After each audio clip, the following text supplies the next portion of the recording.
I didn't think there'd be a Pokemon game that could top the creepiness of Red and Blue, but it turns out I was wrong. If you haven't seen my other video covering those games, go check it out, link down below. We have a lot to cover in this one, so let's get right into it. The Johto region is the exact opposite of the Kanto region. As opposed to being a modern urban center dotted with cities, Johto is much more country. Nature takes up most of the region, with towns mostly being old-fashioned in design. Basically, if you were kidnapped in the Pokemon world, you're likely being taken to Johto. Although the Kanto region in Red and Blue feels utterly lifeless at times, Gold and Silver takes it to the next level. At least in Red and Blue, you have the comfort of knowing you're always near a safe, populated town. Whereas in Gold and Silver, being surrounded by nature is both calming and disturbing at the same time. It's hard not to put myself in the protagonist's shoes here and really think about the journey. Being alone as a child in the countryside, not knowing who or what is watching you. Not having immediate options for help if something were to go wrong. I mean, you do get the Pokegear, but what use is it if you can't phone the police because youngster Joey has to brag about his perfect IV Rattata again for the millionth time? There's a few locations in Gold and Silver that genuinely creep me out during each of my playthroughs. First, there's the ruins of Alph, home to the unknown Pokemon. I'll let the music speak for itself here.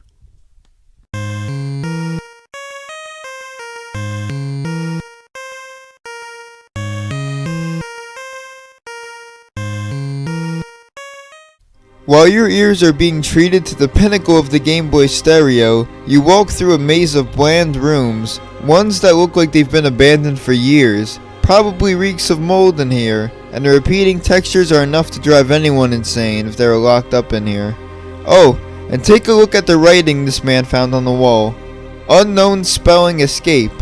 Is that a warning that they're escaping, or that we should escape? Also, I just want to mention the unknowns before moving on. They're literally a Pokemon Ouija board. I want nothing to do with them and you shouldn't either. Moving on, we have Tin Tower. In case you don't know, Ecruteak City once had 2 towers, but one of them mysteriously burned down, leaving Tin Tower the only one standing. If that isn't an indication that Tin Tower is haunted, I don't know what is. So at this point in the game, you're qualified to scale the tower in what is, to me, one of the creepiest dungeons in the series, with another wonderful song playing to really put you in that happy-go-lucky spirit.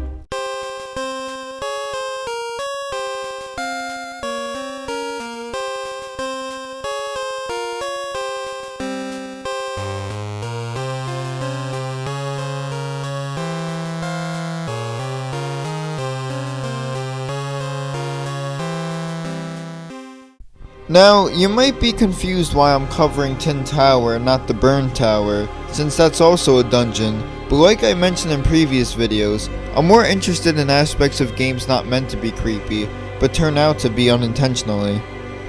Anyways, this tower is actually a maze you can easily get lost in, and the only other people with you are completely expressionless. This isn't the type of place you meet legendary Pokemon. This is the type of place you get lost in and die from dehydration. I'm not sure if you can tell from the gameplay on screen, but I have no idea where I'm going, and the mesmerizing visuals have already made it difficult for me to retrace my steps. Is that my own carelessness, or is that by design? The tower is likely meant to test chosen ones to see if they're really capable of meeting the legendary Pokemon at the top, but it never feels that way during my playthroughs.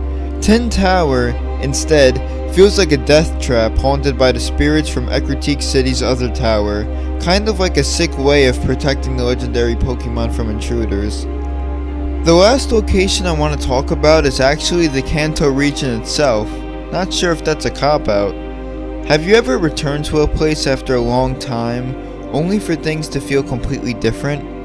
The idea that life can just move on without you is perfectly captioned in Gold and Silver's version of Kanto. No, you weren't there to experience Kanto's development, but that doesn't matter because you're insignificant in the grand scheme of things.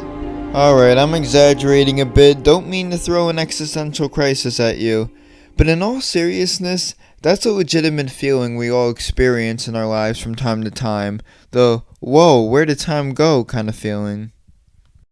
The creepiest location here, funny enough, is Lavender Town. Yes, the home of all our favorite hyper-realistic characters. Lavender Town is moving on from being a ghost town and has instead become the home of a radio tower. Do these people not know about the hundreds of bodies buried beneath this tower, or the cultists that used to inhabit this place?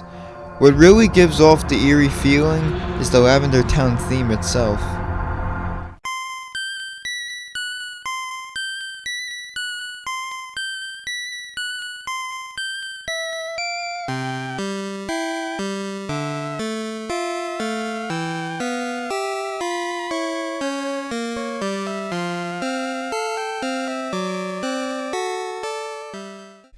You can still hear the creepiness from the original theme in there, but it sounds like someone who's trying to be optimistic during a terrible situation. That's certainly a sweet sentiment, but just feels wrong knowing the history of the town. All of the new developments are disrespectful to the Pokemon who were once honored here. You see, there's a new building in Lavender Town called the Soul House. This is where Pokemon are mourned as opposed to the old tower. So did they dig up and move the bodies from the tower to once again bury under the Soul House? Or did they leave the bodies underneath the radio tower? Because, either way, the situation is really dark. Moving bodies in bulk, or setting up a cheery radio show above them. If anyone asks you what the creepiest version of Lavender Town is, your answer should be the Gen 2 version. I thought it was all smoke and mirrors with the creepypasta, but this place is actually kinda messed up. This video wouldn't be complete without talking about the battle with Red, the protagonist from Red and Blue. Now in Red and Blue, you become the Pokemon champion of the Kanto League and live happily ever after, right? Wrong. Red isolates himself from his mother and instead chooses to stand atop Mount Silver waiting for a challenger. He's either a masochist or completely insane, and when you talk to him, he has no words to say to you, and none when you defeat him. It's like being isolated has made him lose the ability to communicate. He instead vanishes, never to be seen again. Isn't Red supposed to be like 10? Maybe 11 or 12 in this game? What is he been doing by himself on top of this mountain the whole time? A deranged child definitely amps up the creepiness of Gold and Silver. Before I conclude, I actually want to follow up on some things I brought up in my Red and Blue video. You see, a lot of things I found creepy in those games are actually resolved in Gold and Silver. The sprites are beautiful in this game, nothing like the absolute monstrosities you'd find in Red and Blue. This is enhanced by the little animations they do in Pokemon Crystal, the game I'm using to record this video. Is that cheating? It still counts. Other than that, my thoughts on the graphics remain the same. Gold and Silver having color definitely draws more life into the game, and I find the colors used make certain locations feel charming. However, as I mentioned earlier in this video, the setting of this game invokes a feeling of danger and being watched. This game being in color, along with a day and night cycle, makes those feelings a lot more immersive. When I was younger, I used to hate playing this game at night for that reason. Now it just feels strange. Like I'm doing something I'm not supposed to. Playing Gold and Silver during the night cycle reminds me of one of those sprite-based indie horror games. There was a lot to unpack in this video, and I'm starting to believe Gold and Silver is actually creepier than Red and Blue. Johto and the folklore surrounding the region would make anyone feel on edge if they were in the protagonist's shoes.